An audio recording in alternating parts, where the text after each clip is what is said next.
नमस्कार साथियों, Kapil commerce classes में आपका फिर से स्वागत है। जैसा कि अपने यहाँ पे प्रीवियस ईयर क्वेश्चन पेपर की एक श्रृंखला चली हुई है, तो उसी श्रृंखला में आज अपन मैनेजमेंट सब्जेक्ट के जो 25 क्वेश्चन थे 2011 के जो पेपर में आए थे उनका आज सॉल्यूशन करेंगे।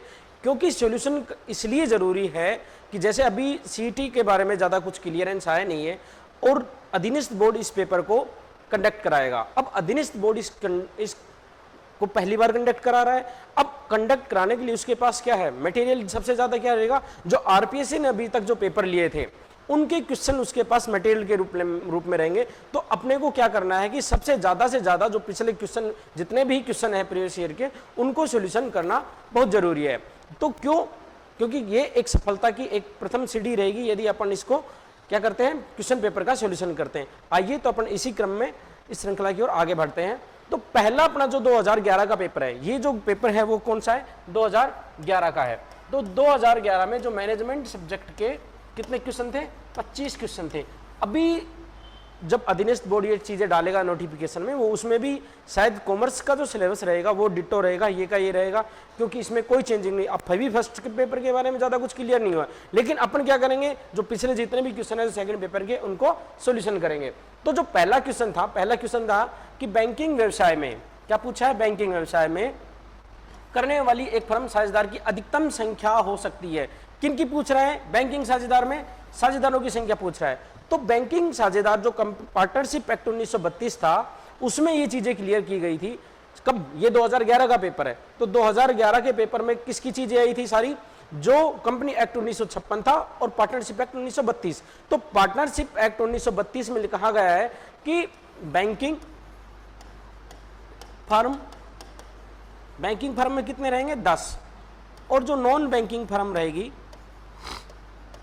नॉन बैंकिंग फर्म में कितने रहेंगे, 20 साझेदार रहेंगे। कितने, अधिकतम, ये मैक्सिमम साझेदार है। मैक्सिमम जो साझेदार है बैंकिंग फर्म में कितने रहेंगे, 10, और नॉन बैंकिंग फर्म में कितने रहेंगे, 20। तो इसका आंसर क्या होगा, बैंकिंग व्यवसाय में करने वाली एक फर्म में साझेदारों की संख्या कितनी होगी, अधिकतम कितनी होगी, 10 होगी। अगला क्वेश्चन है, अब वही चीजें आ रही है, उसी कितना बेसिक पूछा इन्होंने। अपन क्या करते हैं कि बिल्कुल बेसिक को नहीं पढ़ते हैं और डीपली जाने की कोशिश करते हैं कि इस पता नहीं इसमें से क्या पूछा जाएगा। लेकिन अभी अपन जब श्रृंखला में देखेंगे कि जितने भी पेपर 2011 में हुआ, यानी कि जो 13 में पेपर हुआ था, 15-16 का जो पेपर है, उन सब में क्या पूछा गया है, बेसिक पूछा गया है। और जो नॉन कॉमर्स के जो बच्चे उनको यही डर रहता है कि शायद पता नहीं क्या पूछा जाएगा, कॉमर्स रिलेटेड हमें ये नहीं आता। लेकिन अभी अपन देख रहे हैं कि बहुत छोटी छोटी चीजें पूछी जा रही है। अब अगला क्वेश्चन क्या है, एक निजी कंपनी में संचालकों की न्यूनतम संख्या किसकी पूछ रहा है, डायरेक्टर्स की न्यूनतम संख्या पूछ रहा है। अब बात अपन किसकी कर रहे हैं, ये किसमें था, वो कंपनी एक्ट, वो है पार्टनरशिप एक्ट 1932। पार्टनरशिप एक्ट 1932 में क्या स्पष्ट किया गया था कि भाई बैंकिंग जो साझेदार है उसमें 10 रहेंगे, नॉन बैंकिंग में कितने रहेंगे, 20 रहेंगे। लेकिन अपन बात करें किसकी, अब पूछ रहा है, ये एक निजी कंपनी की बात कर रहा है, एक प्राइवेट कंपनी की बात कर रहा है कि संचालकों की न्यूनतम संख्या क्या रहेगी। तो न्यूनतम संख्या कितनी होती है, 2।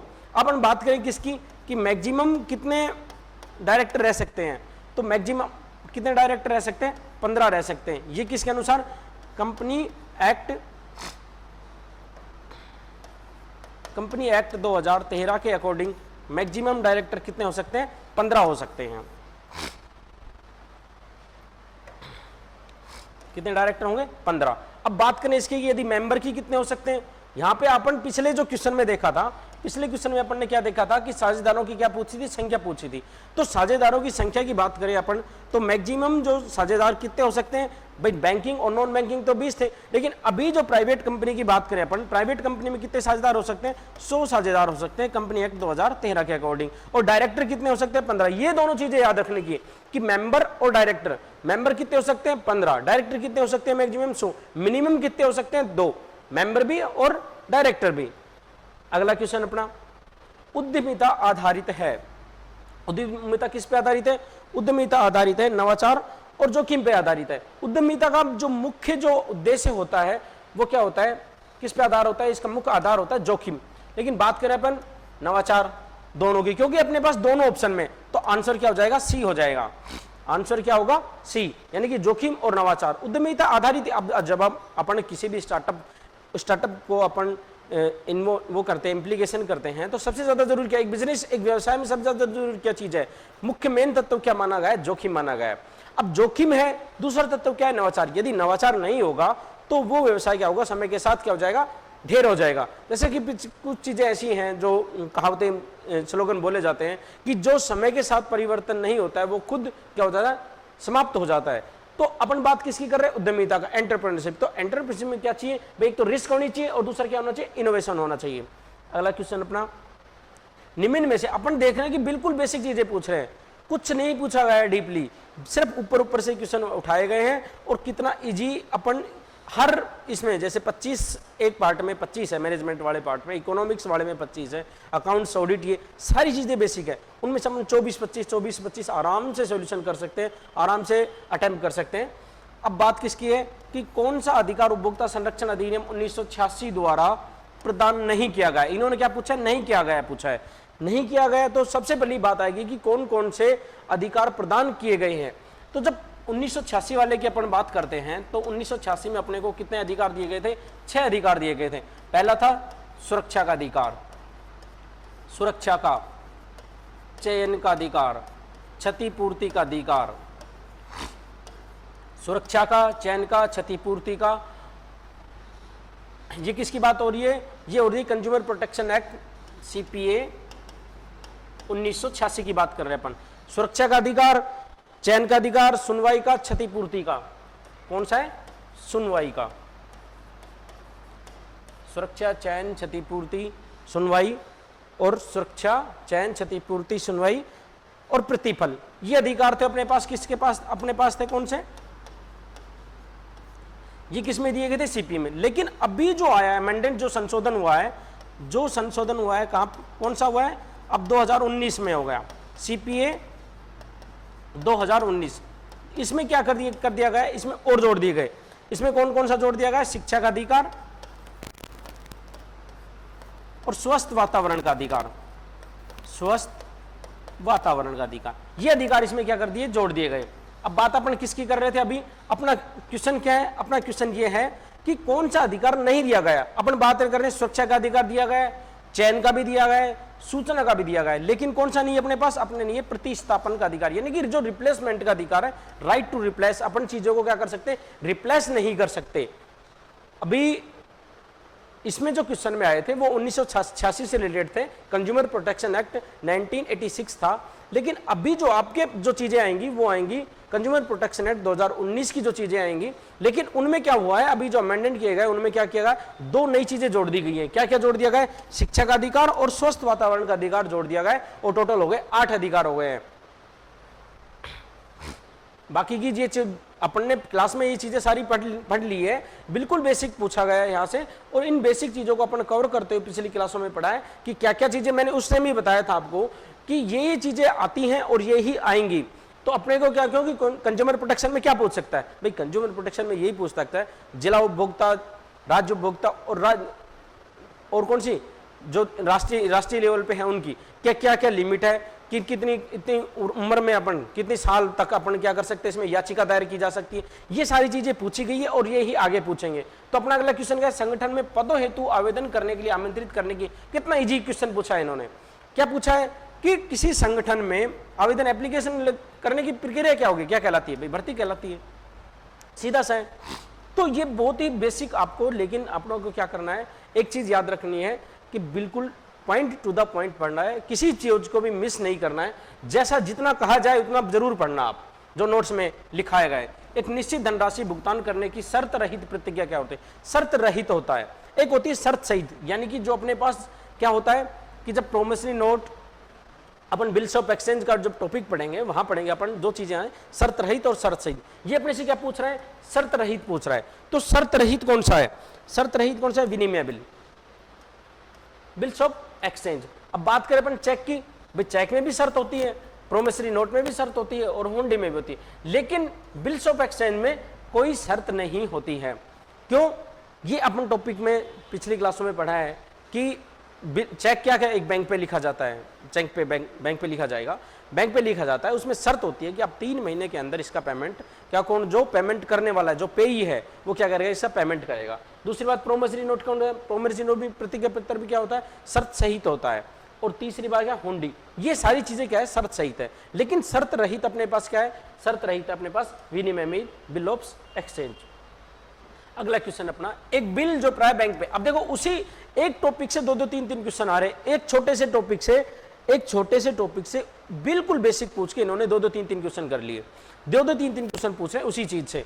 अब सोचो आपको ये लग रहा होगा अभी इजी लग रहा होगा, लेकिन उस टाइम अपन जब पढ़ रहे थे तो शायद अपने को क्या लग रहा था कि ये चीजें नहीं पूछी जाएंगी और अपन बिल्कुल डीपली पहुंच गए। लेकिन अपने को क्या करना था, बेसिक पढ़ना था, और अभी बेसिक पूछा। अब देखो वो अभी पूछा है विनिमय बिल से, अब इसने पूछ लिया कि बैंक पर जो लिखा गया है वो क्या कहलाता है। सीधे एक बिल पे क्या लिखा जाता है, एक बिल जो प्राय बैंक पर लिखा जाता है क्या कहलाएगा, चेक कहलाएगा। अगला क्वेश्चन, एक बिल, वही चीज, एक ही टॉपिक से 3 क्वेश्चन। एक बिल जो प्रतिफल के बिना प्रतिफल के लिखा और स्वीकार किया जाता है।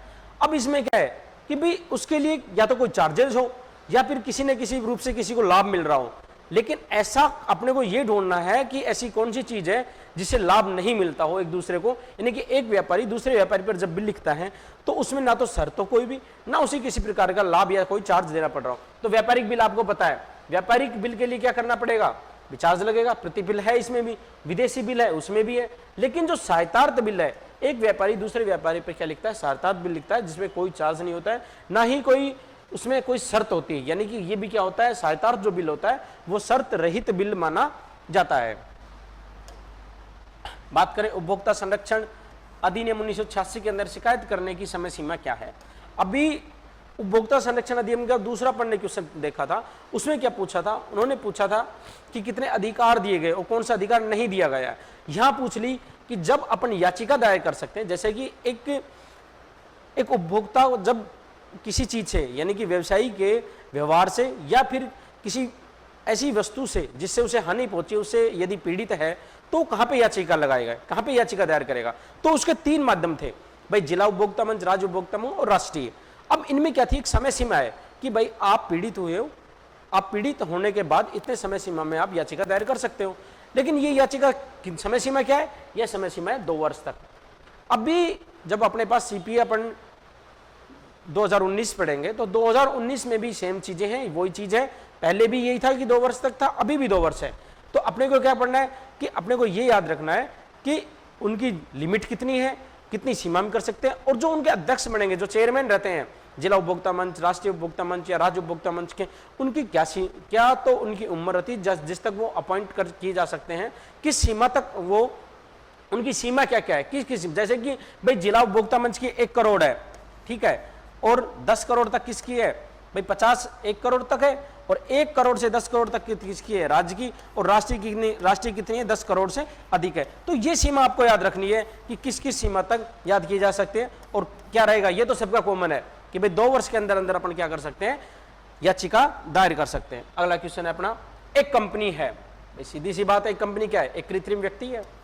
ये अपने टॉपिक में पढ़ा था उस टाइम कि कंपनी की खुद की एक सार मुद्रा होती है, जो यदि कंपनी में जो साझेदार है, दिवालियापन, पागलपन या फिर मृत्यु होने पर कंपनी का विघटन नहीं होता है, और कंपनी जैसे कि साझेदारी का या फिर 1% कंपनी दूसरी होती है, वो भी क्या होती है, कृत्रिम व्यक्ति मानी जाती है। जैसे कि साझेदारी है, एचयूएफ है, या फिर एकल स्वामित्व वाला, जो अपने पास एकल स्वामित्व वाला जो पैटर्न होता है बिजनेस का। इन सब में क्या होता है कि यदि उसका मालिक मर जाए, यदि उसका जो साझेदार हैं वो उनका साझेदारी का विघटन हो जाए, तो वो संस्था क्या होती है अलग, उसका भी समाप्ति हो जाती है, उसको भी मृत माना जाता है। लेकिन कंपनी में क्या होता है, यदि साझेदार से कोई फर्क नहीं पड़ता, फर्क किससे पड़ता है, फर्क पड़ता है स्वयं एक कंपनी, खुद एक व्यक्ति माना गया है, कृत्रिम व्यक्ति माना गया है, जिसकी एक सार मुद्रा, जैसे कि अपन हस्ताक्षर करते हैं वैसे क्या करते हैं, कंपनी की एक सार मुद्रा होती है, वह भी अपना और अपने नाम से क्या करती है, संपत्ति खरीद सकती है और बेच सकती है। जैसे कि एक व्यक्ति, एक मनुष्य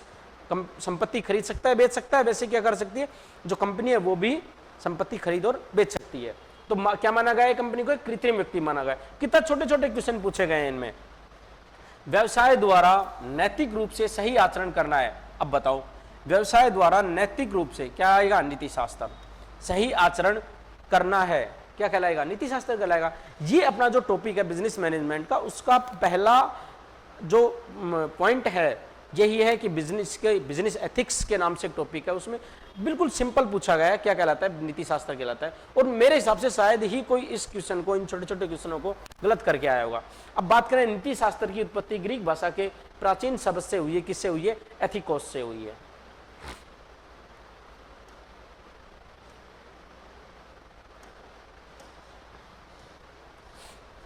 ये जो छोटे छोटे टॉपिक है इनको जरूर याद रखना आप, इनमें कोई गलती नहीं होनी चाहिए। व्यवसाय का सामाजिक उत्तरदायित्व आधारित है। व्यवसाय का सामाजिक पूछा है इन्होंने, क्या पूछा है? सामाजिक उत्तरदायित्व आधारित है। किस किस पे भाई? व्यवसाय का उद्देश्य क्या है? व्यवसाय का मुख्य उद्देश्य क्या है? लाभ कमाना, लाभ कमाना। अब दूसरा जो गौण उद्देश्य माने गए हैं, गौण उद्देश्य में क्या आता है भाई? सेवा उद्देश्य, सेवा उद्देश्य। और क्या होना है? अब ये तो है कौन सा? मुख्य उद्देश्य, और यह है गौण उद्देश्य। अब ये पूछ क्या रहा है कि सामाजिक उत्तरदायित्व। अब सामाजिक उत्तरदायित्व की बात करें तो क्या जाएगा? सेवा उद्देश्य और प्रन्यासी विचारधारा। अब ये शायद आपको लग रहा होगा ये अटपटी सी चीज है, लेकिन आपको पता होगा जब एक व्यवसायी या एकल स्वामित्व वाला हो या साझेदारी वाला हो, जब वो कुछ समाज में जब कार्य करता है तो उसमें एक ट्रस्ट की भावना उत्पन्न होती है। दोनों एक ट्रस्टी के रूप में होते हैं, यानी कि एक प्रन्यासी विचारधारा उनमें उत्पन्न होती है। अपन चलते हैं कि ये दुकानदार क्या होगा? ये माल अच्छा देगा, ये 100% है, ये अपने को सही तरीके से माल लगाएगा, अच्छे पैसे में देगा, यानी कि उचित समय उचित मूल्य पर अपने को चीजें किनके द्वारा मिलती है? दुकानदार के द्वारा। तो ये एक ट्रस्ट उत्पन्न होता है, यानी कि एक व्यवसायी का और एक उपभोक्ता का और एक व्यवसायी का, दोनों का जो कौन सी उनका जो संबंध होता है वो किस पे आधारित होता है? प्रन्यासी विचारधारा पे आधारित होता है। तो अपन करेंगे इसमें आंसर क्या हो जाएगा? आंसर हो जाएगा 4, यानी कि सेवा उद्देश्य और प्रन्यासी विचारधारा उद्देश्य। यदि अपन से ये पूछता है कि इसका मुख्य व्यवसाय का मुख्य उद्देश्य क्या है, तो व्यवसाय का मुख्य उद्देश्य ऑप्शन से पूछता तो अपन क्या करते? अपन इसमें करते हैं कि भाई लाभ कमाना इसका मुख्य उद्देश्य है। लेकिन अभी आंसर क्या होगा अपना? अभी आंसर होगा अपना 4 नंबर, यानी कि सेवा उद्देश्य और प्रन्यासी विचारधारा। अब के अनुसार समन्वय प्रबंध का सार है। ये लगभग हर जगह पूछा जाता है, चाहे फर्स्ट ग्रेड से कॉमर्स से रिलेटेड हो या फिर जूनियर अकाउंटेंट हो या कॉलेज लेक्चरर, हर जगह पूछी जाती है परिभाषा। और मैंने जब ये टॉपिक करवाया था मैनेजमेंट का, उस टाइम ही बताया था आपको कि आपको कम से कम 4-5 परिभाषा देखने को मिल सकती है। अभी अपने सामने एक परिभाषा आ चुकी है, हो सकता है आगे एक और परिभाषा आ जाए, हो सकता है एक ही आए। तो अपने को कम से कम 4 जो परिभाषाएं, जैसे कि व्यवसाय की जो बिजनेस की जो डेफिनेशन है, मैनेजमेंट की जो डेफिनेशन है, या फिर और जो चीजें आती रहेगी वो अपन बताते रहेंगे टाइम पे। लेकिन मैंने बताया था कि समन्वय प्रबंध का सार है, किसने कहा था? कुंज ओडोनेल ने कहा था। ये जो याद रखने की जो चीजें हैं बहुत छोटी चीजें हैं, लेकिन अपने को एक एक क्वेश्चन मायने रखता है सिलेक्शन के लिए। तो अपने को बिल्कुल बेसिक भी पढ़ना है और बहुत डीपली भी पढ़ना है। तो ये जो डेफिनेशन है बिल्कुल याद करके जानी है आपको कि डेफिनेशन किस व्यक्ति ने, यानी कि किसने कौन सी, हेनरी फ्योल ने क्या दी थी, हर्बर्ट साइमन ने, ये सारी नोट्स में लिखाई हुई है आपको कि किस का कौन सा कथन था। समन्वय जो पद श्रृंखला के विभिन्न स्तरों पर कार्य करता है। अब मैंने उस टाइम जब अपन टॉपिक पढ़ रहे थे तो अपन ने बताया था कि जैसे कि एक ये क्या है? ये टॉप मैनेजमेंट है। यहां पे कौन कार्य कर रहा है? Middle management. और यहां पे लो। अब यहां पे जो काम कर रहा है वो कौन सा है? बोर्ड ऑफ डायरेक्टर है, जो क्या करता है? जो निर्देश और आदेश देता है, जो कंपनी के लिए पॉलिसियां तैयार करता है। वो कंपनी के लिए पॉलिसियां तैयार करके कहां आती है? नीचे की ओर आती हैं। किसके पास आती है? यहाँ पे सुपरवाइजर, लेबर काम कर रही है, सुपरवाइजर काम कर रहा है। यहाँ पे मिडिल मैनेजमेंट, जिसमें अपन बात करें मैनेजर वगैरह शामिल होते हैं। मैनेजर जितने भी हैं वो किस में आएंगे? इसमें आएंगे। अब जो नीचे से ऊपर की ओर ये क्या हो रहा है? ये सारी चीजें क्या हो रहा है? लंबवत चल रही है, वर्टिकल रूप से। तो इसका आंसर क्या होगा कि जो पद श्रृंखला के लिए विभिन्न स्तरों पर जो कार्य करता है, समन्वय यानी जो कोऑर्डिनेशन है। कोऑर्डिनेशन का टॉपिक है आपके कोऑर्डिनेशन, डिसिप्लिन और कम्युनिकेशन। 3 चीजें दी हुई है जो किसके हैं? मैनेजमेंट के फंक्शन में आते हैं। मैनेजमेंट का फंक्शन यानी कि प्रबंध के जो कार्य के, जो 3 कार्य आपके सिलेबस में दिए हुए हैं, कोऑर्डिनेशन और कम्युनिकेशन और डिसिप्लिन, 3 चीजें। तो उसमें से लिया गया क्वेश्चन ये। और ये क्या कह रहा है कि पद श्रृंखला यानी कि जब, अब ये किस में होता है? जब जो फॉर्मल होते हैं, 2 टाइप के होते हैं संगठन। कौन कौन सा? एक तो फॉर्मल और एक होता है इनफॉर्मल। इनफॉर्मल तो जो ये पद श्रृंखला ये किस में मानी जाती है, ये मानी जाती है फॉर्मल में, क्योंकि इनफॉर्मल में होता है क्या है, इनफॉर्मल में कोई पद श्रृंखला नहीं होती, वो अंगूरी लेता की तरह होता है, ऐसे यूं फैला। जैसे अपन किसी थड़ी पे बैठे हुए हैं और थड़ी पे बैठ के अपने विचारों का जो आदान प्रदान करते हैं वो क्या कहलाता है, वो अनौपचारिक संगठन है। और औपचारिक संगठन में क्या होता है, जो पद श्रृंखला होती है वो क्या होती है, वर्टिकल मानी जाती है। बात है संप्रेषण जो शब्द है, अभी मैंने बताया था आपको कि आपके जो सिलेबस में 3 चीजें जुड़ी हुई है जो मैनेजमेंट के कार्य से, तो अपने को क्या करना, मैनेजमेंट भी पढ़ेंगे अपन और मैनेजमेंट के कार्य भी पढ़ेंगे। तो सबसे पहले क्या था कि संप्रेषण शब्द की लैटिन भाषा के कम्युनिस से हुई है, जिसका अर्थ होता है, क्या पूछ रहा है ये, कम्युनिकेशन। अब जो संप्रेषण कम्युनिकेशन किस भाषा का शब्द है, लैटिन भाषा का, ये जरूर याद रखना आप। जब ये लिखवाया था कम्युनिकेशन वाला, तब भी मैंने लिखवाया था कि हो सकता है आपसे यही पूछ लेता कि संप्रेषण जो शब्द है कि उत्पत्ति किस भाषा से हुई है, तो वो आपको लैटिन ये भी पूछ सकता है, ये भी पूछ लिया इन्होंने कम्युनिस्ट। अब इसी ने इसमें क्या दे दिया, लैटिन में दे दिया और कम्युनिस्ट भी दिया। अब पूछ लिया इसने क्या पूछा, देखो कितनी इत्तेफाक की बात है, इसने क्या पूछा, सिर्फ कितना सामान्य सी चीजें पूछी है कि लैटिन भाषा के कम्युनिस्ट से, जिसका अर्थ क्या है, जिसका अर्थ है सामान्य। क्वेश्चन होना क्या चाहिए था, क्वेश्चन होना यह चाहिए था कि भाई संप्रेषण किस भाषा से लिया गया है, हो सकता है लैटिन, या फिर लैटिन भाषा के किस शब्द से लिया गया है, वो था कम्युनिस्ट।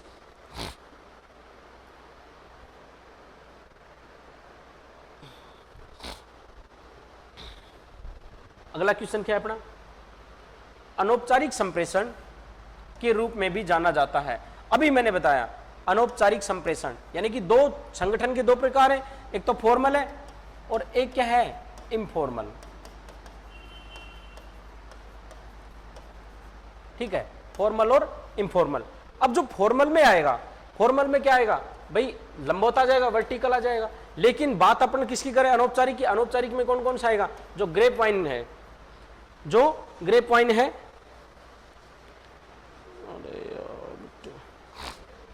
ग्रेप वाइन रूप में दिया जा रहा है, यानी कि इसके पास इससे पहुंचा, इसके पास इससे पहुंचा।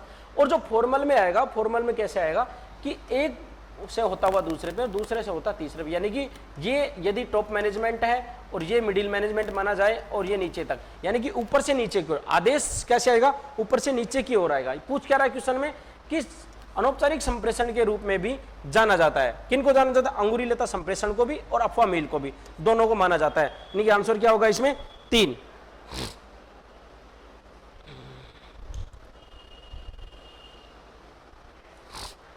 लेट्स करो स्टार्ट, लेट्स कंटिन्यू, अपन आगे उसी क्रम में बढ़ते हैं। तो अपना क्वेश्चन क्या था, 19वां जो क्वेश्चन है अपना था कि एकल स्वामित्व के अंतर्गत दायित्व होता है। तो जब जिस टाइम अपन ये टॉपिक पढ़ रहे थे उस टाइम बताया था कि इसका एक ही एकल स्वामित्व वाले टॉपिक से एक ही चीज आएगी, इसमें पूछ सकता है कि इसका दायित्व या इसका उत्तरदायित्व कैसा रहेगा। तो अपना कौन सा, व्यक्तिगत रहेगा और असीमित रहेगा।